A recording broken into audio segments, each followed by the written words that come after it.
വചനയാത്ര ഉൽപ്പത്തി 5-ാം അധ്യായം. ആദം മുതൽ നോഹ വരെ. ആദത്തിൻ്റെ വംശാവലി ഗ്രന്ഥമാണിത്. ദൈവം മനുഷ്യനെ തൻ്റെ സാദൃശ്യത്തിൽ സൃഷ്ടിച്ചു. സ്ത്രീയും പുരുഷനുമായി അവരെ സൃഷ്ടിച്ചു. അവിടുന്ന് അവരെ അനുഗ്രഹിക്കുകയും മനുഷ്യൻ എന്ന് വിളിക്കുകയും ചെയ്തു. ആദത്തിന് 130 വയസ്സായപ്പോൾ അവൻ്റെ സാദൃശ്യത്തിലും ഛായയിലും ഒരു പുത്രൻ ജനിച്ചു. ആദം അവന് സേത്ത് എന്ന് പേരിട്ടു.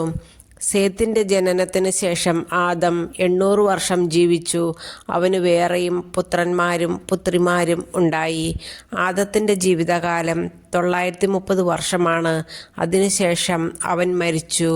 സേത്തിന് 105 വയസ്സായപ്പോൾ എനോഷ് എന്നൊരു പുത്രനുണ്ടായി. എനോഷിൻ്റെ ജനനത്തിന് ശേഷം സേത്ത് 807 വർഷം ജീവിച്ചു.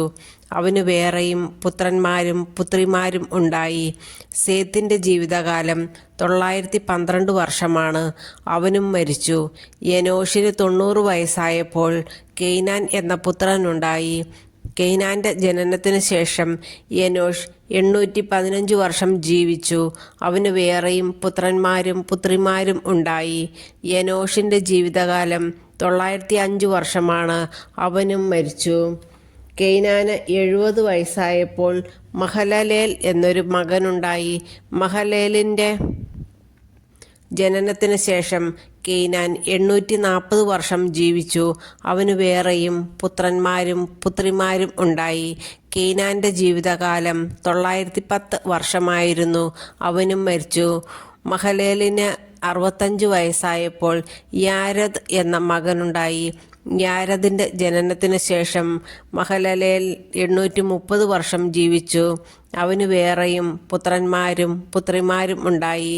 മഹലലേലിൻ്റെ ജീവിതകാലം 895 വർഷമായിരുന്നു. അവനും മരിച്ചു. യാരദിന് 162 വയസ്സായപ്പോൾ ഹെനോക്ക് എന്ന പുത്രനുണ്ടായി.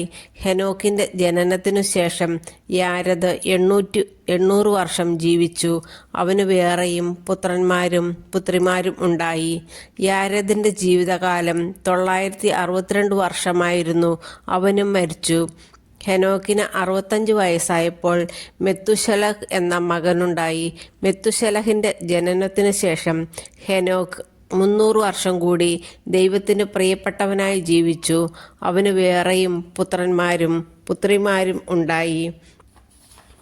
ഹെനോക്കിൻ്റെ ജീവിതകാലം 365 വർഷമായിരുന്നു. ഹെനോക്ക് ദൈവത്തിന് പ്രിയങ്കരനായി ജീവിച്ചു. പിന്നെ അവനെ കണ്ടിട്ടില്ല. ദൈവം അവനെ എടുത്തു. 187 വയസ്സായപ്പോൾ മെത്തുശലഹ് ലാമക്കിൻ്റെ പിതാവായി. ലാമക്കിൻ്റെ ജനനത്തിന് ശേഷം മെത്തുശലഹ് 782 വർഷം ജീവിച്ചു.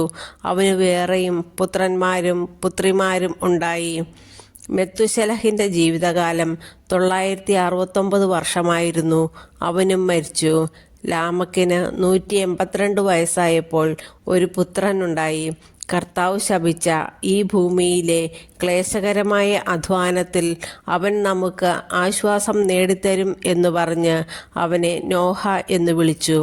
നോഹയുടെ ജനനത്തിന് ശേഷം ലാമക്ക് 595 വർഷം ജീവിച്ചു. അവന് വേറെയും പുത്രന്മാരും പുത്രിമാരും ഉണ്ടായി. ലാമക്കിൻ്റെ ജീവിതകാലം 777 വർഷമായിരുന്നു. അവനും മരിച്ചു. നോഹയ്ക്ക് 500 വയസ്സായതിനു ശേഷം ഹാം, യാഫത്ത് എന്നീ പുത്രന്മാരുണ്ടായി.